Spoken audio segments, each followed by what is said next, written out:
Hey, Mike Kim here at Fox, and we're out here at Plaster City getting Rob Mac ready for the Baja 500. We got Bobby Patton's truck here, the Jimco all-wheel drive, and we just put live valve on it, and we're out here tuning it. We're about to do the initial setup on it, so we have to basically tell it where the sensors are, and the wheelbase and the track width, so that the computer actually knows how big the truck is and knows what the motions of the truck are actually telling it. So we'll go ahead and do that, and hopefully we don't have to do any valving, but we're ready to do it if we need to. One of my opinions from driving you before, it like helps you go faster and give you confidence without you really even know it's doing it. You have to think about that. And I would say to somebody that didn't know that live valve was on the truck that they were driving, they would just be going faster and wouldn't know why. It helps save them. It helps them feel more confident. So in the early 2000s, was at Fox, and John Markey knew I was downstairs, and he paged or whatever and said, "Come upstairs, Rob." So we talked for a bit, and he said, like, "What do you think we need to do, or what do you want?" And I said, "Well, I need it softer but stiffer." And he said, "You can't have both." So ever since then I've been trying, and I think we're there now. Just talking with Mike earlier and Isaac, and you know, about how the system works and everything, and I like it all. I like that I think I can have the plush ride yet jump it off the top of this box van and land comfortably. So typically you can't do both. So I know that that's what we got now. So very excited about it.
For it feeling like it's as low as it is, you would expect it to ride rougher. So when you're going through the 2-track and it's got little berms, you do all that, it feels low and quick, nimble. But then you come to big bumps and you're like, oh, it can't do that because it's doing this over here. And then so I'm working up to it going, oh no, it can. So as long as you're flat, yeah, it's gonna be the softest it could be. Yeah. Right? So if it doesn't sense any movement or any upsets, it's just gonna let it be. Yeah. But as soon as it feels like, you know, you're rolling, yeah, or you're pitching a little bit nose heavy, yeah, he's gonna try and react to that and bring it back to level. It really feels, and so just when you're driving down the road and there's not much of any bump, like when it's at that, it feels like a snugger truck. It feels more like planted. It doesn't feel loose, you know what I mean?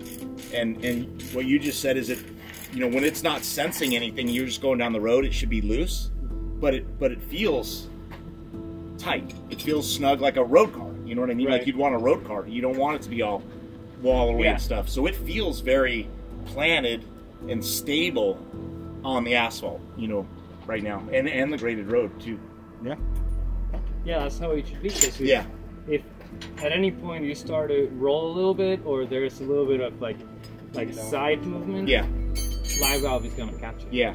Right. So it's gonna help you that to be more stable and keep you in line. Yeah. So maybe that's what I'm feeling a little bit. Is like when it's flat, okay, it's all normal, but as soon as there's a little bit of input to the wheel, like it doesn't roll the chassis. You know what I mean? It doesn't roll the chassis. It's keeping it stable and flat.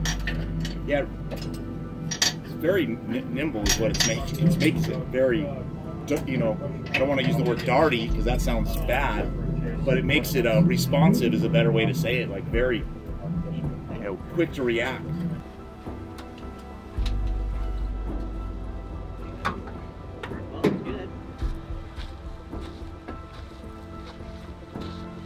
I jinxed myself earlier. Looks like we're gonna stiffen up the front compression a little bit. Try to keep the nose out of the ground. But other than that, it's pretty close right out of the box.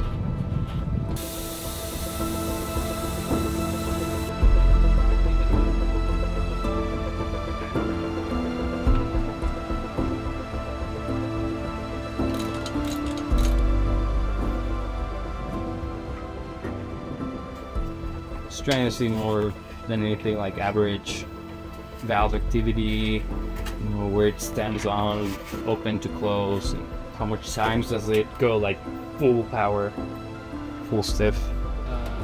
On the vehicle side, the Jimco side of things for Rob, we're just pulling data from the Motag. So the truck has pretty much sensors and everything you can possibly want to know about the truck. All done by James Lynn, so on the wiring side. So we're just running through the data, making sure everything looks good.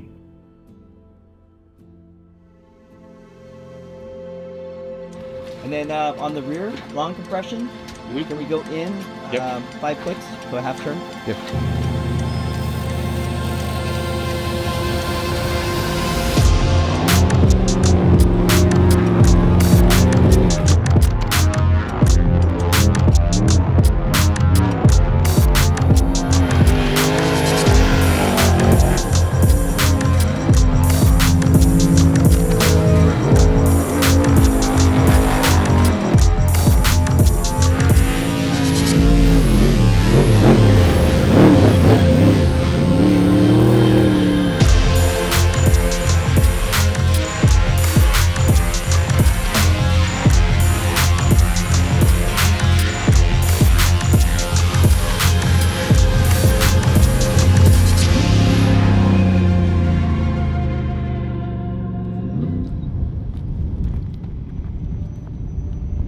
Big change. Huh.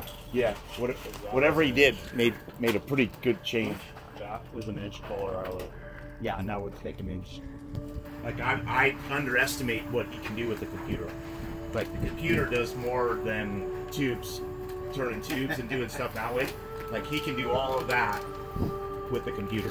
Here we are, day one, testing live valve on the Jimco all-wheel drives, and you know, we've made huge gains. And I knew, you know, I've been paying attention and listening, and in the early days driving the live valve test truck, FOX test truck, and you know, we definitely made a lot of improvements, and I'm getting a lot more confident driving the truck, and we're just doing the balancing between you know, keeping it soft and compliant like Rob Mac likes it, and then be able to hit the big ditch. So we pretty much have the capabilities. On that last run, I realized like we can have both. So I'm super excited about that.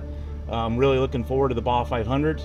Go down here pre-running real quick and get a lot of miles in, and then to hopefully qualify really well and start up in the top 5, and then go do battle with everyone.